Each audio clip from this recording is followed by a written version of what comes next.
Ginagawa ninyo na ang lahat ng tama, kumakain ng mga sariwang pagkain, iniiwasan ang mga junk food, ngunit mabigat pa rin ang pakiramdam ng inyong mga binti at sumasakit pa rin ang inyong mga kaso-kasuan.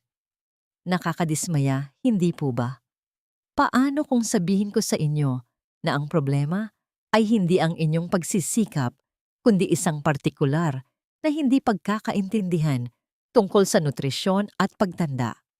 Mayroong 7 sikat na prutas na nakapatong sa inyong kusina ngayon na bagamat malusog, para sa isang mas nakababata ay maaaring hindi sinasadyang magdulot ng pamamaga at paninigas sa sino mang lampas 60 taong gulang. Hindi tayo nagsasalita tungkol sa masasamang pagkain. Ang pinag-uusapan natin ay ang hindi pagtutugma sa ating biyolohiya, ang kakayahan ng inyong katawan na iproseso ang ilang mga asukal at asido ay nagbabago habang kayo ay tumatanda at ang patuloy na pagkain sa parehong paraan na ginawa ninyo 30 taon na ang nakalipas ay maaaring ang nakatagong dahilan kung bakit nahihirapan na kayong kumilos. Panahon na para i-update ang inyong gabay sa nutrisyon upang tumugma sa inyong kasalukuyang pangangatawan. Ang pangalan ko ay Dr. Elena Reyes.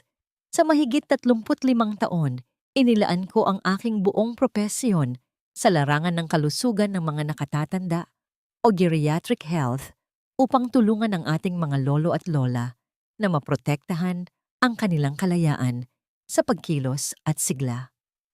Ngayon, magkakaroon tayo ng isang seryosong pag-uusap tungkol sa kung aling mga prutas ang maaaring nagpapabagal sa inyo at kung ano ang dapat ninyong kainin sa halip upang maibalik ang inyong lakas. Bago tayo magsimula, gusto kong malaman kung sino ang mga kausap ko mangyaring mag-iwan ng komento sa ibaba at sabihin sa akin kung saan kayo nanonood ngayon. Kayo ba ay nasa Maynila, Cebu, Davao o nasa ibang probinsya?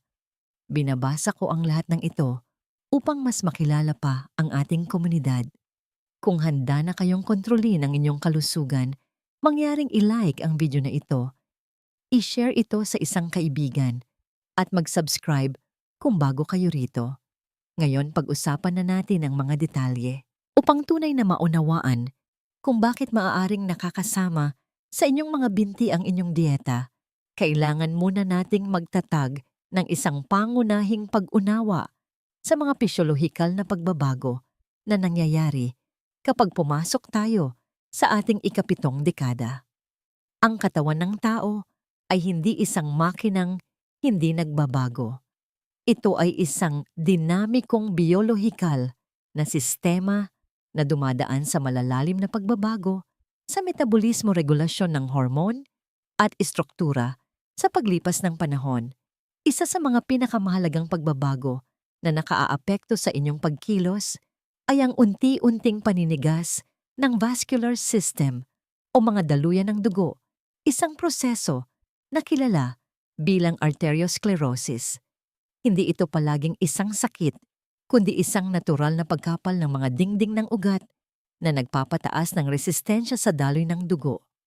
Kasabay nito, madalas nating nakikita ang pagbawas sa mas ng kalamnan na kilala bilang sarcopenia at ang pagbaba sa pagiging sensitibo sa insulin. Nangangahulugan ito na ang mga mekanismong ginamit ng inyong katawan noong kayo ay 30 taong gulang upang iproseso ang asukal at magdala ng oxygen sa inyong mga kalamnan ay hindi na kasing husay pagdating ng 65 taong gulang. Ang mga binti ang unang nagdurusa mula sa mga kakulangang ito dahil sa simpleng pisika ang gravity. Ang inyong mga binti ang pinakamalayong punto mula sa inyong puso at ang inyong vascular system ay kailangang gumana laban sa gravity upang muling ibomba ang dugo pabalik sa mga baga para malagyan muli ng oxygen. Kapag kumain kayo ng mga pagkain na nagdudulot ng pamamaga o pag-ipon ng likido, ang mga binti ang nagiging pangunahing imbakan para sa stress na yun.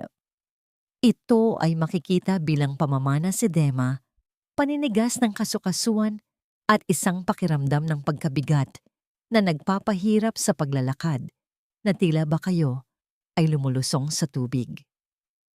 Ang nakakalungkot na nakikita ko sa aking klinika ay maraming pasyente ang nagpapalala ng mga isyong ito dahil sa mga pagkain na inaakala nilang malinis at natural. Dinadala tayo nito sa unang pangunahing salarin, isang prutas na madalas itinataguyod bilang isang superfood sa kalusugan ng pinya. Sa pangkalahatang komunidad ng wellness, ang pinya ay ipinagdiriwang dahil sa mataas na taglay nitong bromelain, isang enzyme na may mga katangiang laban sa pamamaga.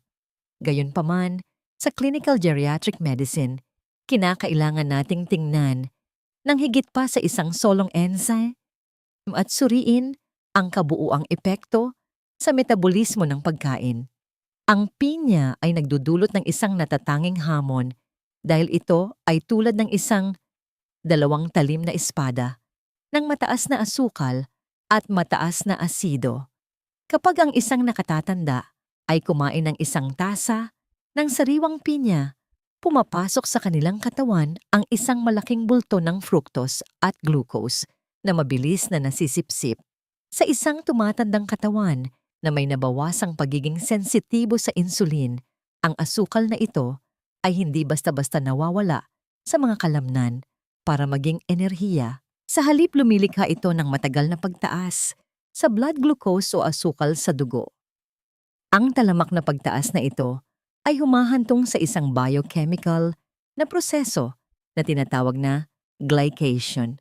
Nangyayari ang glycation kapag ang sobrang molekula ng asukal sa daluyan ng dugo ay dumidikit sa mga protina at lipid na bumubuo ng mga nakakapinsalang bagong molekula na tinatawag na Advanced Glycation End Products, AGEs.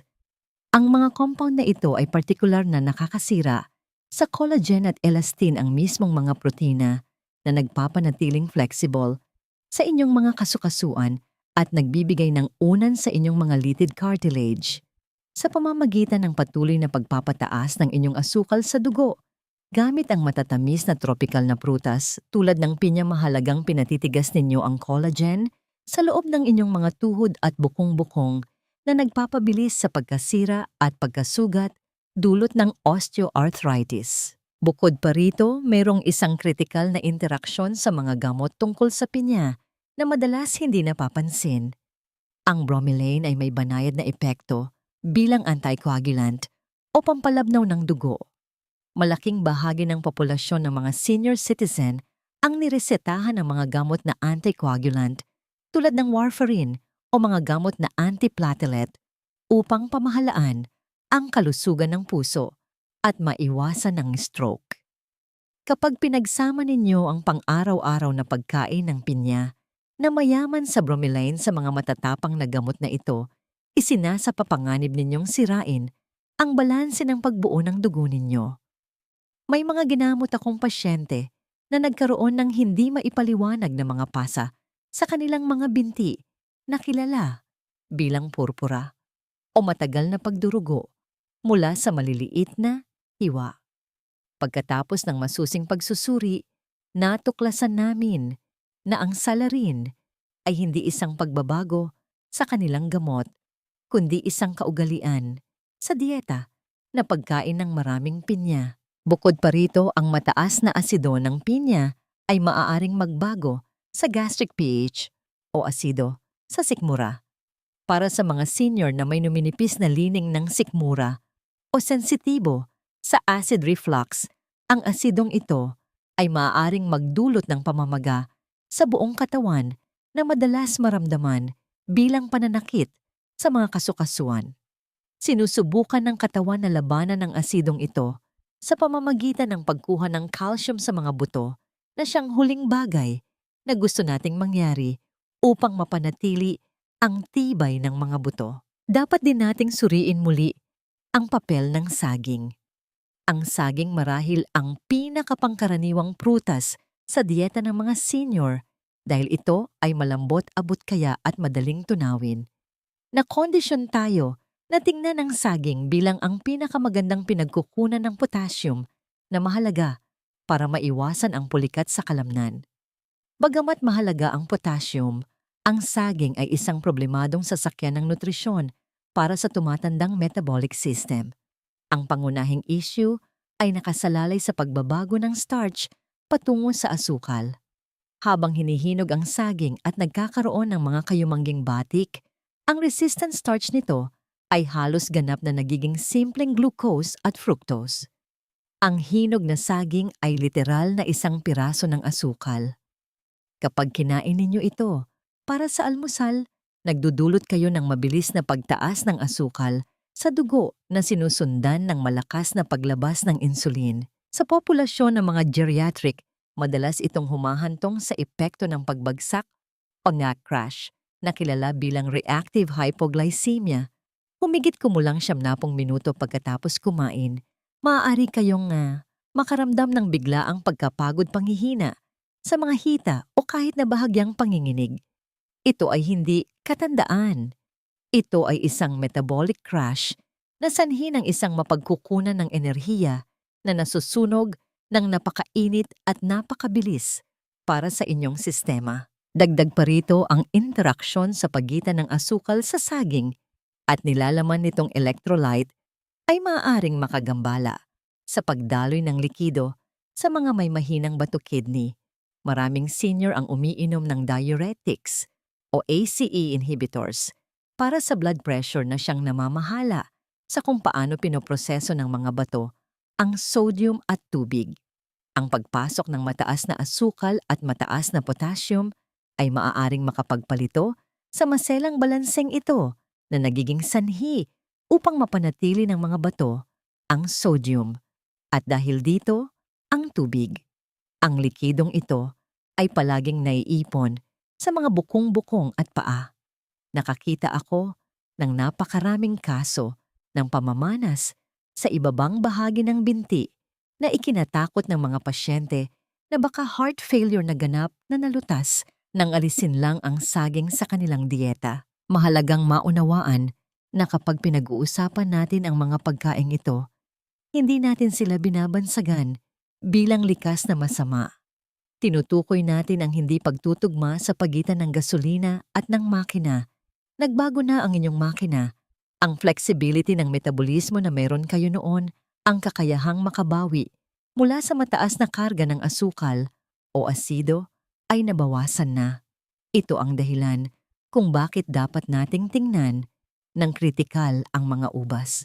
Ang mga ubas ay madalas na ibinebenta bilang merienda na mabuti sa puso, higit sa lahat dahil sa presensya ng resveratrol sa kanilang balat. Habang ang resveratrol ay isang malakas na antioxidant, ang halagang matatagpuan sa isang karaniwang serving ng ubas ay napakaliit kumpara sa kapalit nito sa inyong metabolismo kapag kinain ninyo ito. Ang mga ubas sa biolohikal na pagsasalita ay maliliit na sako ng puro fructose at tubig. Hindi tulad ng glucose na maaaring magamit ng bawat selula sa inyong katawan mula sa inyong utak hanggang sa inyong mga braso. Ang fructose ay may natatanging dinadaanan sa metabolismo, dapat itong iproseso ng atay. Sa maraming nakatatanda ang atay ay nakakaranas na ng malaking hirap. Ito ang sistema ng pagsala para sa pang-araw-araw na gamot, mga salik sa kapaligiran at normal na basura ng metabolismo. Kapag umupo kayo at kumain ng isang mangkok ng ubas at maging tapat tayo dahil maliit ang mga ito at hindi nakakabusog, bihira tayong huminto sa isang dakok lang, pinupuno ninyo ang inyong atay ng isang puro at malaking bulto ng fructose. Ang atay na hindi kayang iproseso ang pagdagsa na ito kaagad bilang enerhiya ay nagpapasimula ng isang proseso na tinatawag na de novo lipogenesis. Ginagawa nito ang asukal na yon ng direkta bilang triglycerides taba at ang pinakamahalaga, uric acid. Ang paggawa ng uric acid na ito ang pinakamatibay na ebidensya para sa maraming kaso ng hindi maipaliwanag na pananakit ng binti. Ang uric acid ay ang parehong compound na sa mataas na konsentrasyon ay nagdudulot ng gout. Gayunpaman, hindi ninyo kailangang magkaroon ng clinical na diagnosis ng gout para magdusa sa mga epekto nito. Kahit na ang bahagyang pagtaas ng antas ng uric acid ay maaring humantong sa pagbuo ng maliliit na crystal microscopic crystals sa synovial fluid ng inyong mga kasukasuan. Ang mga kristal na ito ay kumikilos tulad ng pinong papel de liha na kumikis-kis laban sa mga masaselang tissue ng inyong mga daliri sa paa, bukong-bukong at tuhod. Nagre-resulta ito sa isang mababa ngunit tuloy-tuloy na pamamaga na nagiging sanhi ng paninigas at pananakit, lalo na pagkagising o pagkatapos umupo ng matagal. Kung nakaramdam na kayo ng pamamaga at pag-iinit sa inyong mga paa o isang magaspang na pakiramdam sa inyong mga tuhod ayon sa biolohiya, ay posibleng ito ay isang sakit sa kasukasuan na dulot ng dieta dahil sa labis na fructose mula sa mga prutas tulad ng ubas. Dagdag pa rito, ang kawalan ng fiber o hibla sa mga ubas ay nangangahulugang walang preno sa paglabas ng insulin. Ang mataas na umiikot na insulin ay isang senyales para mamaga ang katawan. Sinasabi nito sa katawan na mag-imbak ng taba at mapanatili ang sodium na lumilikha ng isang kapaligiran sa buong katawan na umaatake sa mga pinakamahinang istrukturang punto, ang inyong mga kasukasuan na nagdadala ng inyong bigat. Ang pattern na ito ng mabilis na pagpasok ng asukal at pamamaga ay makikita rin at marahil ay napapalala ng pakwan. Ang pakwan ay isang paboritong prutas tuwing tag-init, madalas na kinakain ng marami dahil magaan sa tiyan at nakakapawi ng uhaw. Ito ay 70% tubig, kaya maraming naniniwala na ito ay isang libreng pagkain. Gayunpaman, ang pakwan ay may isa sa pinakamataas na glycemic index sa anumang prutas sa kalikasan. Sinusukat ng glycemic index kung gaano kabilis napapataas ng isang pagkain ang antas ng asukal sa dugo. Ang pakwan ay nagdudulot ng mas matarik, mas mabilis na pagtaas ng blood glucose kaysa sa asukal sa lamesa at mas mabilis pa kaysa sa puting tinapay. Ang panganib dito ay nakasalalay sa mismong bilis ng pagpasok ng asukal sa inyong daluyan ng dugo. Para sa isang nakababata na may nababanat at flexible na mga ugat, ang pagdagsa na ito ay kakayanin. Ngunit para sa isang senior na may mas matitigas na ugat, ang mabilis na pagbabagong ito sa komposisyon ng dugo ay lumilikha ng malaking osmotic stress. Hinihila ng mataas na asukal sa dugo ang tubig palabas ng mga selyula at papunta sa daluyan ng dugo na nagpapataas sa dami at presyo ng dugo. Sinisira nito ang maselang endothelial lining ng mga capillary, ang maliliit na daluyan ng dugo na responsable sa pagpapakain sa inyong mga kalamnan at nervous nerves. Ang inyong mga kalamnan sa binti ay nakasalalay sa isang siksik na network ng mga capillary na ito upang makatanggap ng oxygen at alisin ang mga dumi tulad ng lactic acid. Kapag ang mga pagkaing may mataas na glycemic tulad ng pakwan ay sumira sa microvascular network na ito, ang inyong sirkulasyon ay nagiging hindi epektibo. Ito ang dahilan kung bakit maaari ninyong mapansin na pagkatapos ng isang maikling paglalakad, sumasakit ang inyong mga binti ng maraming oras o madaling pulikatin ang inyong mga kalamnan. Ang mga mekanismo sa pagbawi ng katawan ay humihina dahil nakompromiso ang daloy ng dugo. Bukod pa rito, ang pagtaas ng insulin na dulot ng pakwan ay nag-uudyok sa mga bato na hawakan ang sodium na siya namang humahawak sa tubig. Madalas nating nakikita ang mga senior na kumakain ng pakwan upang linisin ang kanilang sistema para lang malaman na ang kanilang mga bukong-bukong ay lumulobo na puno ng likido sa paglaon ng araw. Ito ay hindi tunay na hydration. Ito ay pamamanas na dulot ng pamamaga dahil sa mabilis na pagtaas ng asukal na nahihirapang pamahalaan ng tumatandang bato at lapay pancreas. Dapat din tayong magkaroon ng tapat na pag-uusap tungkol sa mga kahel at orange juice. Ang kahel ay may malaking imahe ng kalusugan dahil sa nilalaman nitong vitamin C. Nakaprograma tayo sa ating kultura na kumuha ng citrus kapag pakiramdam natin ay may sakit tayo o bilang isang karaniwang bahagi ng almusal. Gayunpaman, para sa tumatandang musculoskeletal system, ang kahel ay nagpapakita ng dalawang banta, mataas na asido at likidong asukal. Ang mga citrus na prutas ay naglalaman ng citric acid, habang ang katawan ng tao ay may mga sistema upang mapanatili ang balanse ng blood pH. Ang mataas na asido mula sa dieta ay maaaring magsilbing pampalala para sa mga mayroon ng osteoarthritis.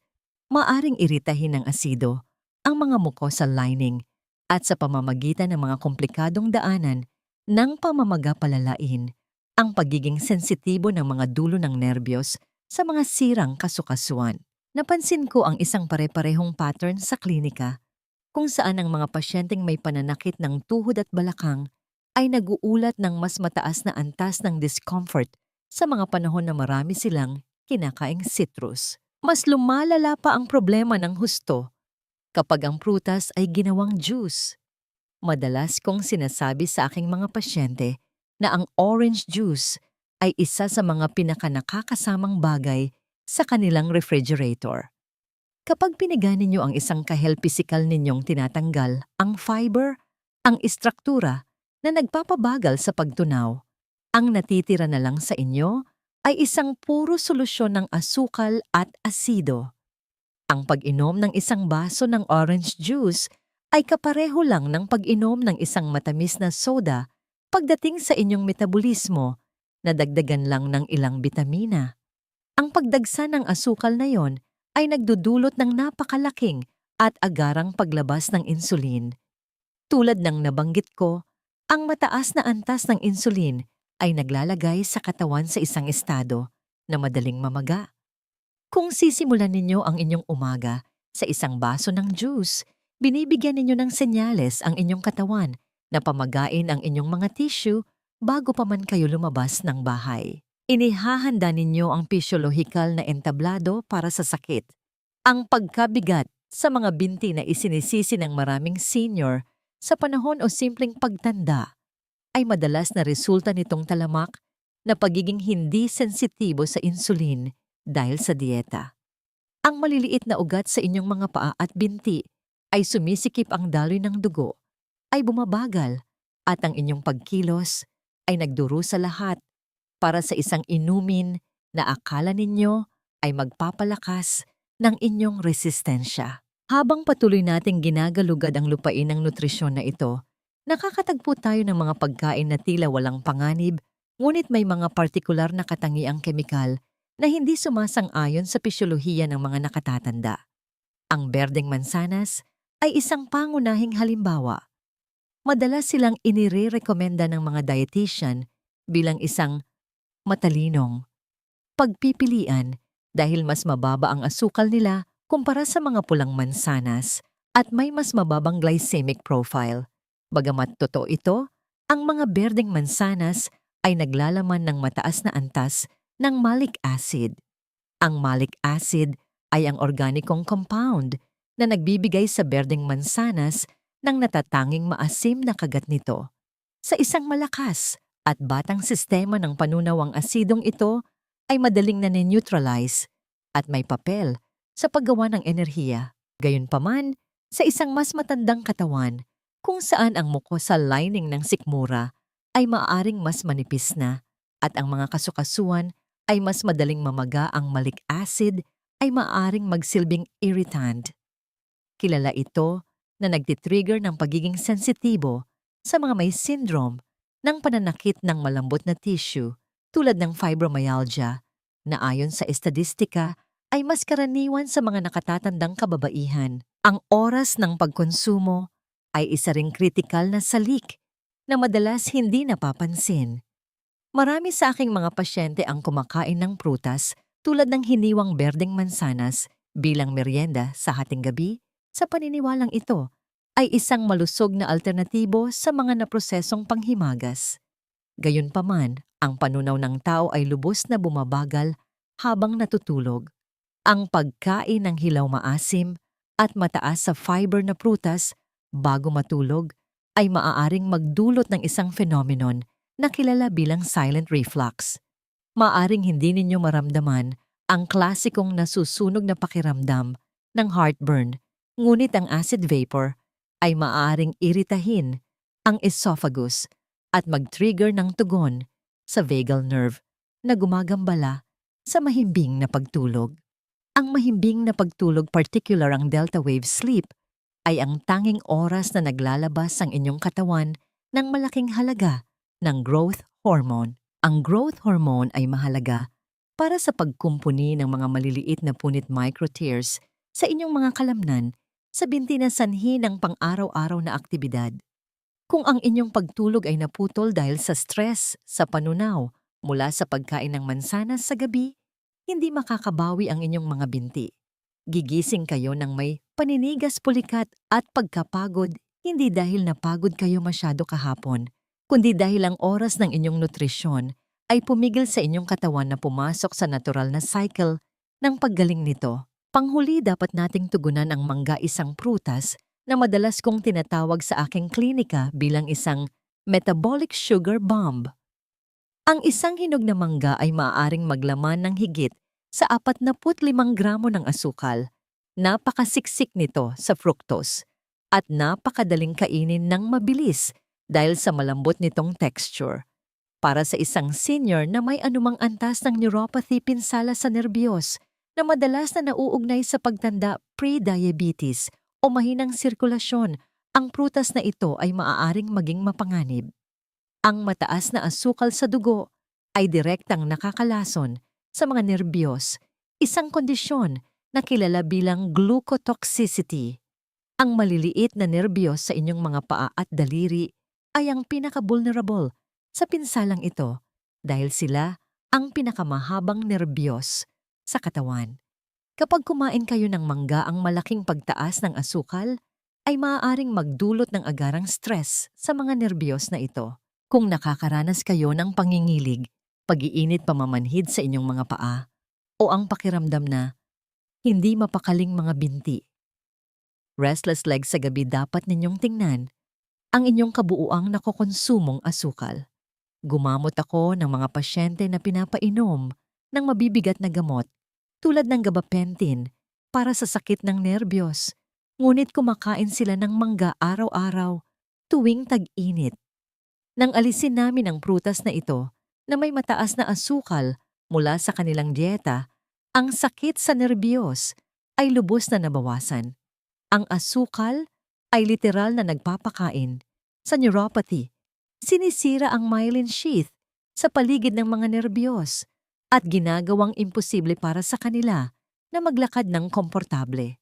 Ang koneksyon sa pagitan ng kung ano ang inyong kinakain at kung paano gumagana ang inyong mga nerbiyos ay direkta at hindi maitatanggi. Sa ngayon, maaaring nararamdaman ninyo na ang palengke o grocery store ay isang lugar na puno ng patibong o na sinasabihan ko kayo na matakot sa pagkain.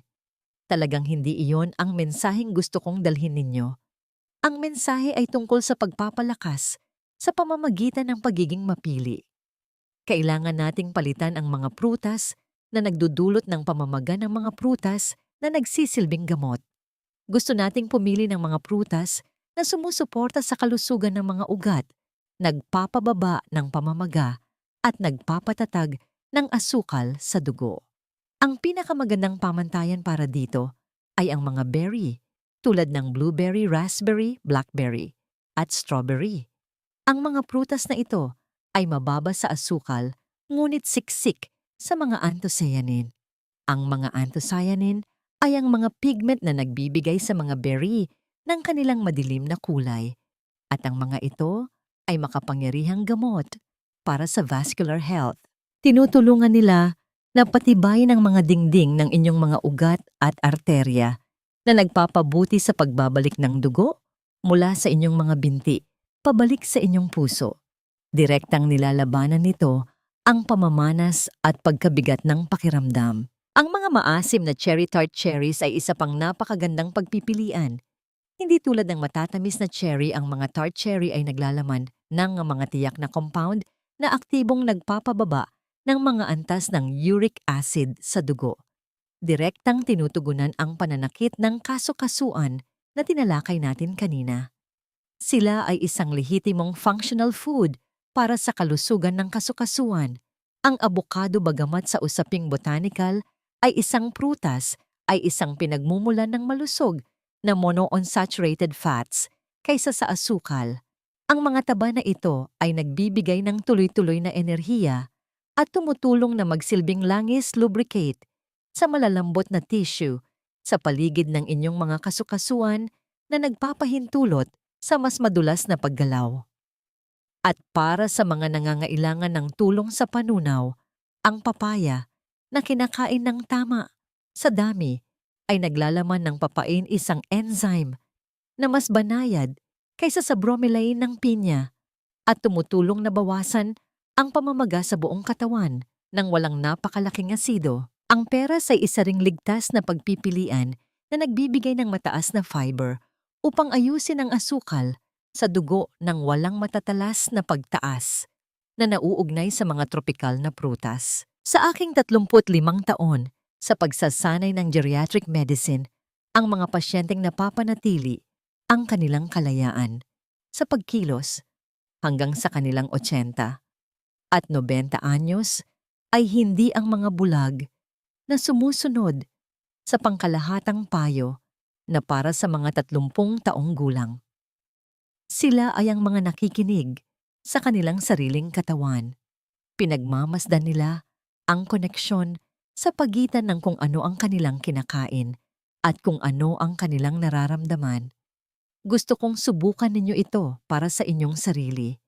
Para sa susunod na 2 linggo, subukan ang isang simpleng eksperimento. Alisin ang mga prutas na may mataas na asukal at mataas na asido na tinalakay natin, ang pinya, saging, ubas pakwan, orange juice, berdeng mansanas at mangga. Palitan ang mga ito ng mga berry avocado, maasim na cherry at peras. Bigyang pansin ang inyong mga binti. Pansinin kung mas madaling tumayo mula sa silya.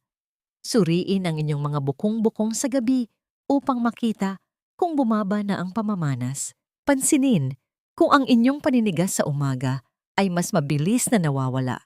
Tiwala ako na malalaman ninyo na ang mga sintomas na akala ninyo ay bahagi lang ng pagtanda ay mga senyales pala mula sa isang katawan na naghihirap sa isang hindi tugmang metabolismo. May kapangyarihan kayong baguhin ito. Ang inyong mga binti, ang inyong linya ng buhay sa mundo. Dala nila ang inyong kalayaan sa pagkilos. Protektahan sila sa pamamagitan ng pagpapakain sa kanila ng kung ano ang talagang kailangan nila, hindi kung ano ang sinasabi ng marketing na kailangan nila. Maraming salamat sa paggugol ng oras ninyong ito kasama ko. Ako po si Dr. Elena Reyes. Manatiling matatag, manatiling mapagmasid at alagaan ang inyong kalusugan.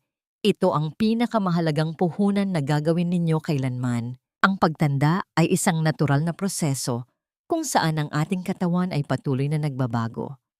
Ang pinakamahalagang aral na matututunan natin dito ay ang ating dieta ay dapat ding sumabay sa pagbabagong ito. Hindi lahat ng prutas na kilala bilang masustansya ay angkop pa rin para sa pangangatawan ng isang nagkakaedad, lalo na kung ang mga ito ay may mataas na asukal at asido na nagpapalala ng pamamaga at pananakit ng kasukasuan. Sa pagiging mapanuri at pakikinig sa senyales ng ating sariling katawan, mapapanatili natin ang ating lakas sigla at kalayaan sa pagkilos hanggang sa pagtanda. Gustong-gusto kong marinig ang inyong mga kwento at resulta ng inyong 2 linggong eksperimento. Mangyaring mag-iwan ng komento sa ibaba kung alin sa mga prutas na ito ang madalas ninyong nakakain at kung ano ang ipapalit ninyo. Kung nakatulong sa inyo ang impormasyong ito, huwag kalimutang mag-subscribe sa ating channel at i-share ang video o artikulong ito sa inyong mga kaibigan at kapamilya upang matulungan din natin silang maging malakas at malusog.